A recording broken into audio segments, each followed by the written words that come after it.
Hey everybody, it's another edition of Friday Quickie Techniques and Tips, and I'm super thrilled to be showing you a beautiful watercolor technique today. And this is really just a wet wash, like sky view, sunset, sunrise, you name it.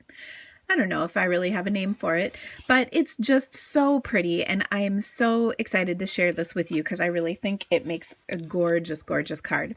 So I pulled out an oldie but a goodie. So today, as it turns out, is my 17th anniversary with Stampin' Up! And first of all, can't even believe that. But I thought I would pull out one of my favorite old sets. And this is actually the longest running stamp set, comes crashing in, that we have in the catalog. You can see mine is in wood mount and it's from 2001. Oh, that's crazy. Anyway, so Lovely as a Tree, there's these stamps. I'm using this image today. And I think it is just such a classic, great stamp set. And I haven't played with it for a while, so I thought this was a great set for today. Now I am taking the old and mixing in the new, because this sentiment is from, let's see what I did with it. The new set, Rose Wonder. I've shown this set on the Friday Quickies before, but there's some really great sayings in here, and this is a fantastic set for sympathy cards, which are always so difficult to make. So I think this is a great set too. All right, let me show you how I did this. You're going to want to have a few supplies with you. To start with, I'm using Versamark to clear emboss the trees on my card. The background is watercolor paper, and of course I will need an aqua painter. To emboss, I highly recommend using an embossing buddy. It's just this little bag filled with like some sort of powder, and it keeps from all the little stray pieces of embossing powder to pick up on your card. I personally like using my burp rag. You've probably seen this before. Milk and cookies, get it? This was, it's an old rag I've been using now for a while for watercolor, and it's just so helpful. Otherwise, your scratch paper is going to be completely covered.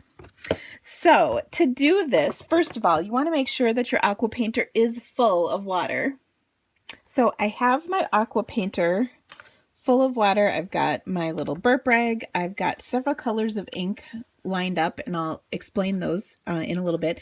And then you can see I have clear embossed this tree image from Lovely as a Tree on the bottom of my piece of watercolor paper. This is 3.5 by 4 3/4 inch in size.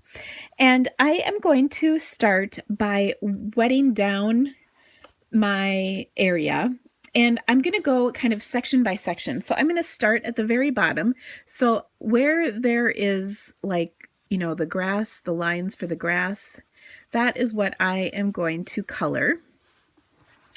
And, or not color, wet down.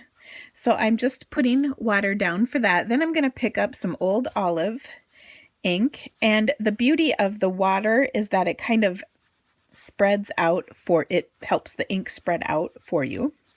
And I think the really cool part about this is that you can totally watercolor without like professional watercolor equipment, if you will, you know, professional watercolors and professional brushes and whatnot. My aqua painter does a pretty good job. So I like that. Now the beauty is that when you have the little burp rag, you can clean out your brush really fast. I squeeze it so that the water is coming out and then it is nice and clean so that I can change colors. Okay, the next thing I'm going to do is I'm going to, about 2/3 of the way up, I'm going to start putting some water down. And this is actually going to be gray. One of the things I like about today's technique is I'm going to sort of force you, I hope, to use some colors that might not be completely in your typical sky color wheel, if you will. Okay, so I put a little up there, and that is to help me gauge how my blending is going, and we'll come back to that. And then I'm going to put a little down here, right above that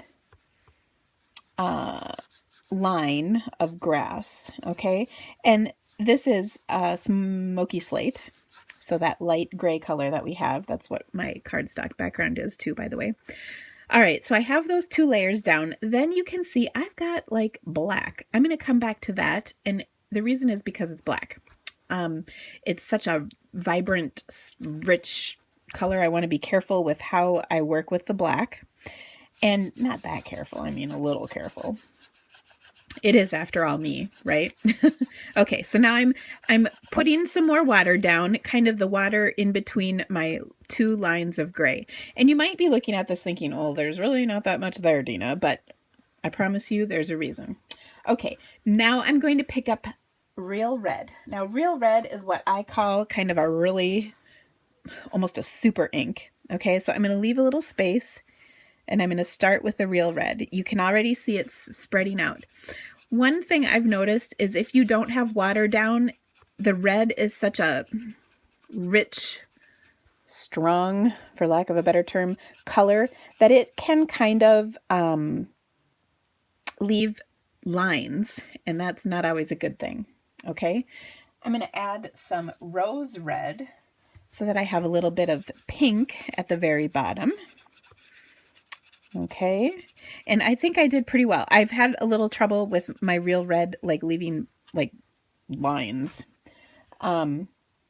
which is not always what you want when you're watercoloring. Okay, so I've got Rose Red, Real Red, and that Real Red could even be a little darker. So I'm going to add some more. Hopefully I didn't go too crazy. I hope you don't find this distasteful, but this sort of looks like blood to me. I have a degree in biology. It's okay if I say that. Okay. All right. Now I'm going to clean my brush out. I'm going to pick up a little bit of Calypso Coral and just go above the red. And then I want to transition that pretty quick into my, let's see, this is Crushed Curry. And part of why I put this gray line is so that I don't forget that I have some color changes coming. Okay, now the other thing I'm going to tell you is you're never going to get 2 that look exactly the same. It just won't ever happen. That's kind of the virtue of watercoloring, is it's sort of a unique to the situation kind of a thing. And that's good. I like that. Okay, so now I'm going to make sure my brush is really good and clean.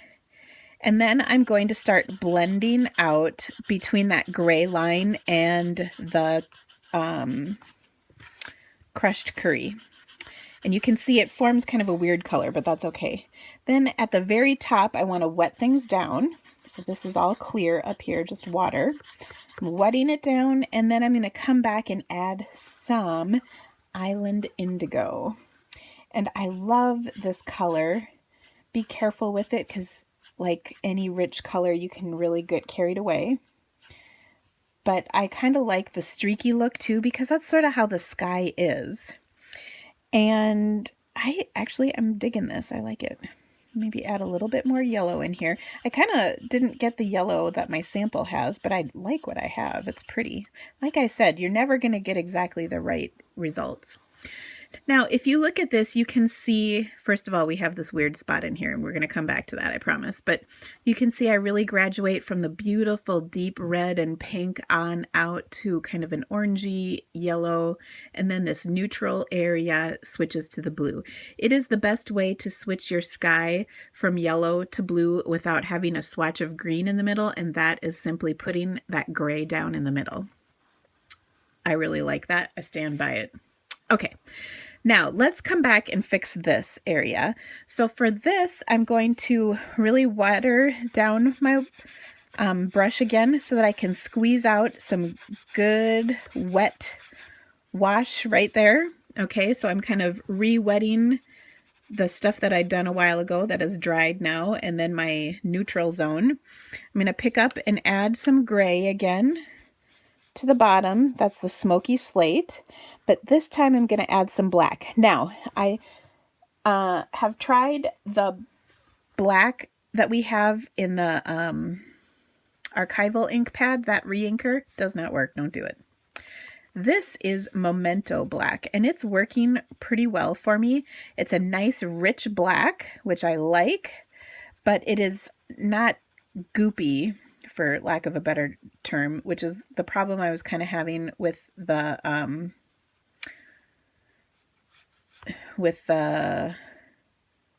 my gosh, my brain just died. Oh, the archival ink.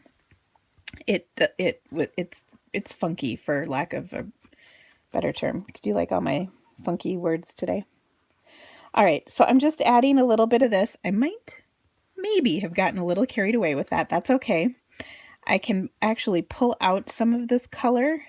So to pull out color, I'm going to clean my brush off, make sure it's nice and wet, and I'm going to go over it and then get rid of that color on my, I'll turn this so you can see, get rid of the color on my burp rag, and then pick up some color, get rid of it on here, clean my brush, and so forth.